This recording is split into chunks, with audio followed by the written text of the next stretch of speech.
I voted for Donald Trump twice. I was proud to serve America in his administration. I agree with a lot of his policies. But rightly or wrongly, chaos follows him. You know I'm right. Chaos follows him. And we can't have a country in disarray and a world on fire and go through 4 more years of chaos. We will not survive it. Well, joining me live from the US now to discuss all this, journalist and Fox News contributor Joe Concha. Joe, thanks so much as ever. Look, another day, another court case for Donald Trump. Does any of this move the dial for US voters or Republican voters anymore?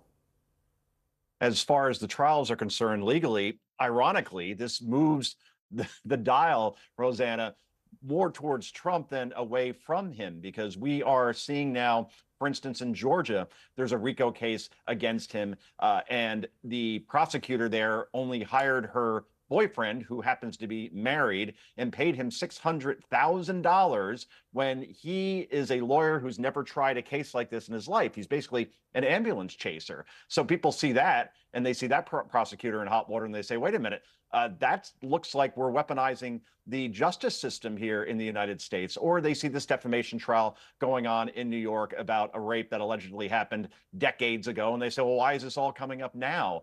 Is this because maybe it's an election year? So down the line, when we see a major politician, former president, odds-on favorite to win back the presidency in court every day, it looks political because it is political for the most part.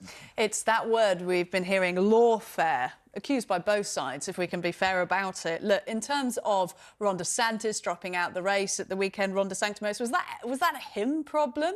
Or is it a case that Trump's just too big to fail?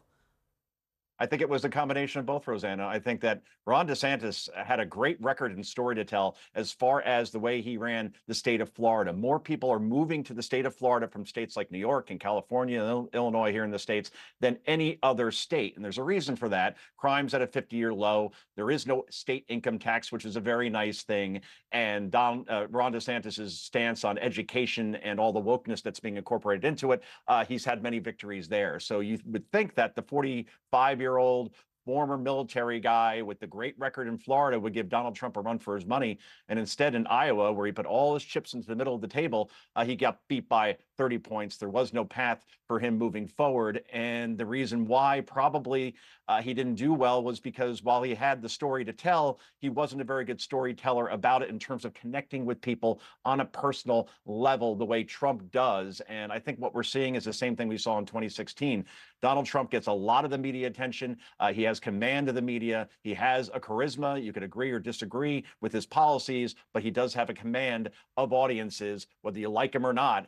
And Donald and Ron DeSantis and Nikki Haley, and I can name all of the other competitors, are just seeing that his base is more loyal to him, that's Donald Trump, than any politician we've seen in modern history. So running against him, as we've seen in 2016, 2020, and now 2024, is a fool's errand, it seems, at this point. It's fascinating. These so-called country club Republican candidates just can't seem to get that traction. What about Nikki Haley, though? Because she represents what Trump's camp is calling this kind of old, warmed-up corporate globalist type of republicanism. Does that mean she just doesn't stand a chance, or does she have an audience? Yeah, Rossana, the establishment candidate, right? She's part of the swamp, even though she worked for Trump as UN ambassador. Look, she has her last and perhaps best and only shot in New Hampshire tomorrow. And when people say, well, she's closing in on Donald Trump, I look at the Real Clear Politics average of polls, and that's all major polls, so I'm not cherry picking one.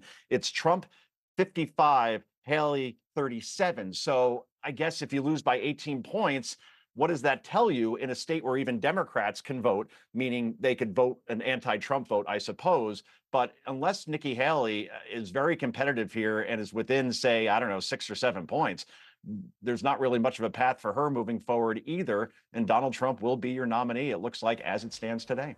Joe Concha, always good to talk. Thanks for bringing us that from the States.